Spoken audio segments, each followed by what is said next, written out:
ibalik yung ating kasalanan, pinalikuran ng kasamaan, at lumapit, iyakap ang pamamaraan sa Panginoon.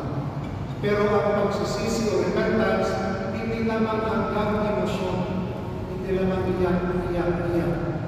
Pero wala naman bago. So ang tunay na pagsisisi o repentance, ipakita mo sa buhay mo. Pag ipakita sa buhay mo si Kristo, ibig sabihin, nagsisi ka, nagbago ka na, nag-transform ka na.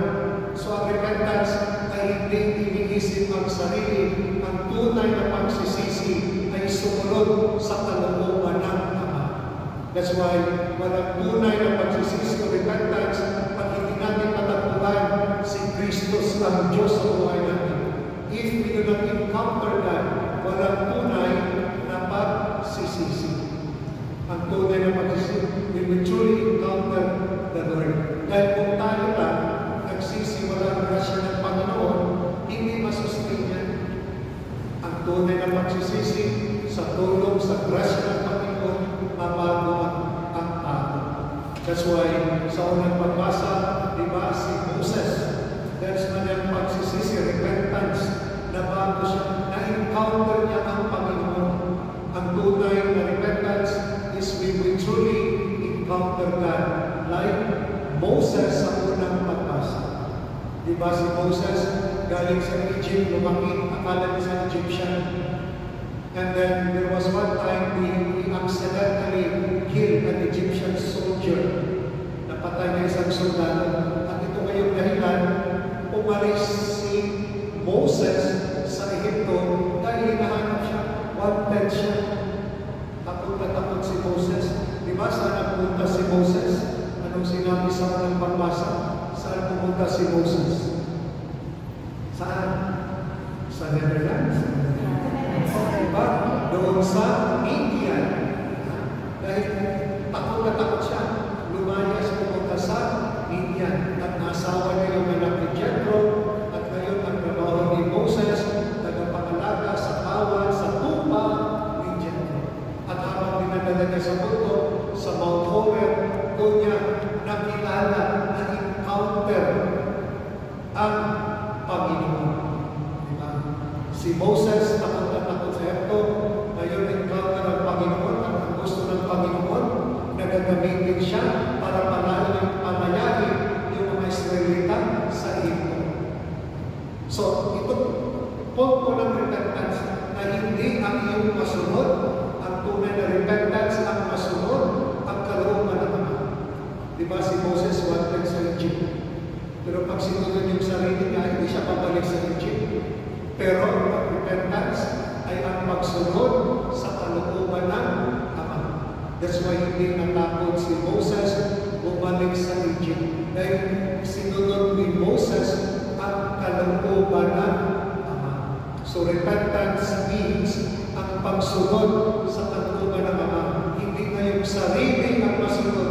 Ang masunod ay ang Panginoon. Kasi nag-repent ka, hindi mo na yung lumang pamamaraan, hindi na makasariling pamamaraan ang sundin mo, kundi ang sundin natin ngayon ang kalooban ng Panginoon. That's why ang mission ni Moses, dahil napakinggan ng Panginoon ang hirap ng kanyang gawat, ng kanyang mga Israelita. Sabi sa unang pagbasa, nakita ko labis na pinahihirapan ng mga Ehipsyo ang aking bayan. Alam ko ang hirap nilang tinitiis at narinig ko ang kanilang daig. Kaya, bumaba ako upang sila'y iligtas, ialis sa Ehipto at ihatid sa lupain mayaman, malawak at sagana sa lahat ng bagay. So ang ginamit ni Yahweh para mapalaya ang mga Israelita, si Moses. Si Moses. Dahil nagsisi, si Moses, ginamit ng Diyos. Ganun din, hindi tayo gagamitin ng Panginoon pag hindi ka magsisi, pag hindi mo talikuran ang kasalanan, hindi tayo gagamitin ng Panginoon. Diba? Si Moses, parang kriminal na rin si Moses. Pero sa kabilangan niya, dahil nagsisi, nagbago, ginamit siya ng Panginoon. Tayo din may mga nagawang pagkakamali, tapat sa Panginoon, sa pamilya, pero pag nagsisi tayo, gagamitin din tayo ni Lord. Diba si San Pablo, persecutor ng mga Kristyano, pero nagsisi siya, nagbago, ginamit ng Panginoon, nagpalaganap ng mabuting balita. So, ang punto dito na yung kung nagsisi tayo, natutuwa ang Panginoon at gagamitin ka ng Panginoon para sa kanyang kaharian. Ang Panginoon, mapagpatawad, maawain, bibigyan tayo ng panahon para magbago. Ito po ang punto sa Ebanghelyo. Punto yung unang bahagi, parang kwento, yung namatay ng Pilato, yung nabiktima sa Siloe, kasi namatay sila, sabi natin, sila ba'y dahil ba sila makasalanan, nangyari sa kanila yan? Hindi, sabi ng Panginoon. Kung hindi kayo magbago, hindi kayo magsisi, ganyan din yung sasakitin. Ang punto dito, binigyan tayo ng panahon para magbago. That's why yung talingharan nito, di ba, may isang tao, may punong igo sa kanyang kumasan. 3 taon na, sabi nga nito, minsan, tinignan niya, kung may bumay mo, ngunit wala siyang nakita. 3 years na, hindi na bunga. Sabi na mayroon 3 taon na akong pumaparito at naghahanap ng bunga sa punong ito. Ngunit wala akong makita. Putulin mo na. I-terminate mo na yan.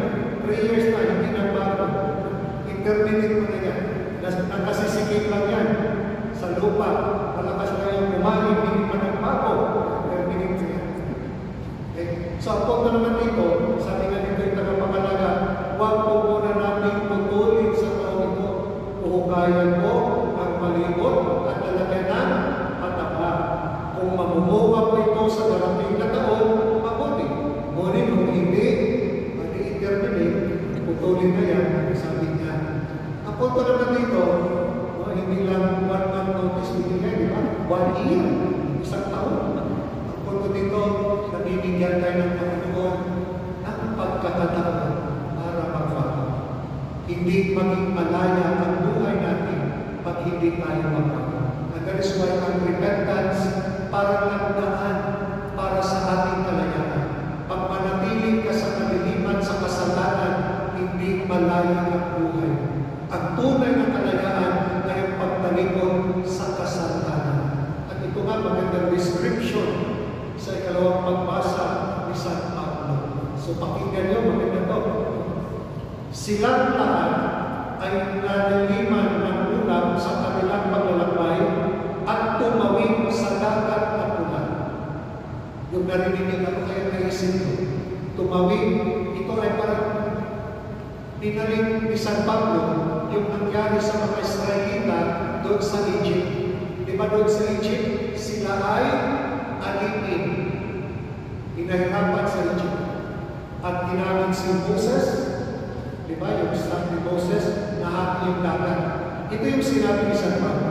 Silang lahat sa pulang tumawid sa dagat na pulang, sa Red Sea. At sabi dito, sa gayon, nabigyan silang lahat sa ulam at sa dagat bilang tagasunod kay Moses. Parang sinabi ni San Pablo, yung pag-alis nila, dumaan doon sa Red Sea, parang isang linya. At dahil nabinyagan sila doon, namalaya sila. Di ba? Egypt, slavery, walang kalayaan, dumaan sa Red Sea, parang linya, at napunta sa lupa, kanilang tunay na kalayaan. From slavery, baptism, to freedom. Yun ang ibig sabihin. Sabi niya, naging malaya na tayo sa kasalanan. Sabi niya, naligtas ka. Pero hindi kayo nakikinig kayo. Nakikinig kayo sa sarili niya. Gumawa kayo ng kasamaan. Nakinig sa kadiliman. Pero for the sacrament of confession, papatawarin tayo dito. So, sa sakramento ng baptisan, diyan natin maranasan ang encounter ang pagmamahal ng Panginoon. So, sa panahon ng Kwaresma, sana maghanap ng pagkakataon na pumunta sa kumpisan. Huwag matakot pag-kumpisan. There in confession,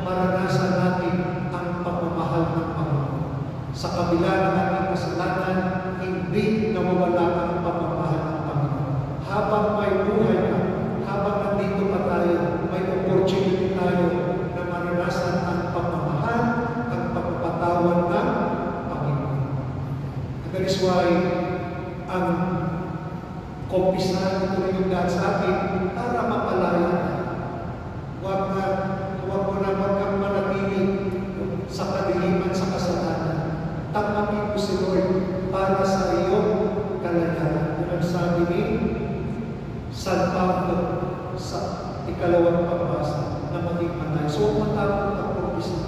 O hindi naman, yung iba akala kasi nila, ang isang kailangan ng justifying. Kung isabihin mo yung kasalanan mo, hindi na kailangan alam na ni Lord kung nagkasalanan yung iba akala nila. Yung kasalanan mo, sabihin mo, Father, yung kasalanan mo, ito kasalanan ng nakaw, I cheat. Father, nakangalo niya. Father, mo nagsimba for 1 month.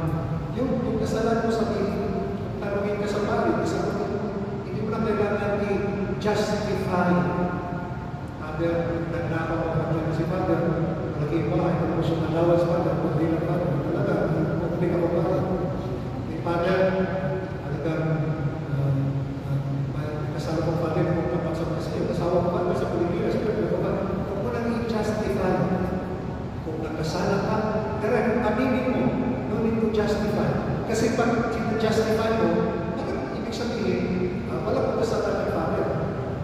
Aminin mo na kasalanan, Father, ito kasalanan mo, magdawal. Aminin mo, nagkasalanan. Gusto ni Lord na magpakumbaba ka. Tanggapin mo na mahina tayo at si Kristo yung ating kalakasan. Naway sa panahon ng Parisma, paglagay ng oras, palayanin mo ang kaluluwa. Palayanin mo ang buhay mo sa kasalanan. Huwag kang manatiling sa kasalanan.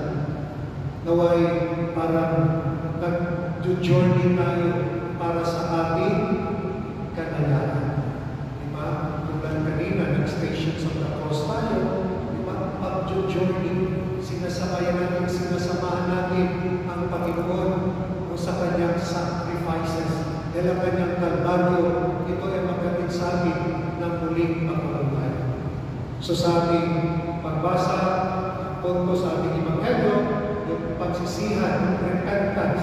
Ang repentance, number 1, to truly encounter the goodness of the Lord. At ang repentance, hindi lamang hanggang emosyon. Ang repentance, ipakita mo sa buhay mo. Pag nakita si Kristo sa buhay mo, dinahan ka na ng Panginoon. At ang tunay na repentance, tinagaluran ang kadiliman, ang kasamaan, dahil ang repentance magdala sa atin ng ating tunay na kalayaan. Amen. Magsitayo ating ipahayag ang ating pananampalataya. Sumasampalataya ko sa Diyos sa mga makapangyarihan sa lahat na may gawa ng langit at lupa. Sumasampalataya ko kay Kristo, iisang anak ng Diyos, Panginoon natin lahat. Nagkagawang tao siya lalang ng Espiritu Santo. Ipinanganak ni Santa Maria Virgen. Pinagpakasakit ni Poncio Pilato. Pinako sa krus, namatay, nilibig. Nanao sa kinaroonan ng mga yumaw. Nang may kalawang araw na buhay muli. Umakyat sa langit, naroon sa kanan ng Diyos sa mga makapangyarihan sa lahat. Doon nagpulang ang ito at hukom sa namabuhay at namatay ng lahat.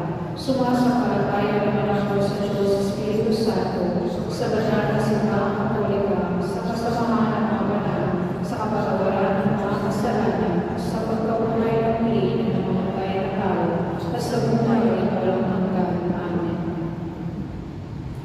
Mapagpatawad namin, Ama, bagay mo ang aming mga kahinaan, kakulangan at mga pangangailangan.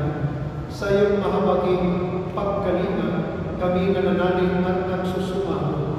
At ating sabihin, Ama namin, tingin mo ang iyong bayan. Ama namin, tingin mo ang iyong bayan. Maging halimbawa nawa ang mga pinuno ng simbahan ng tunay na pagsisisi at pamumuhay na nanaayon sa kalooban mo, Ama. Manalangin tayo. Ama namin, tingin mo ang iyong bayan. Magsikap nawa kami magtulungan tungo sa ikabubuti ng lahat. Iwasan naman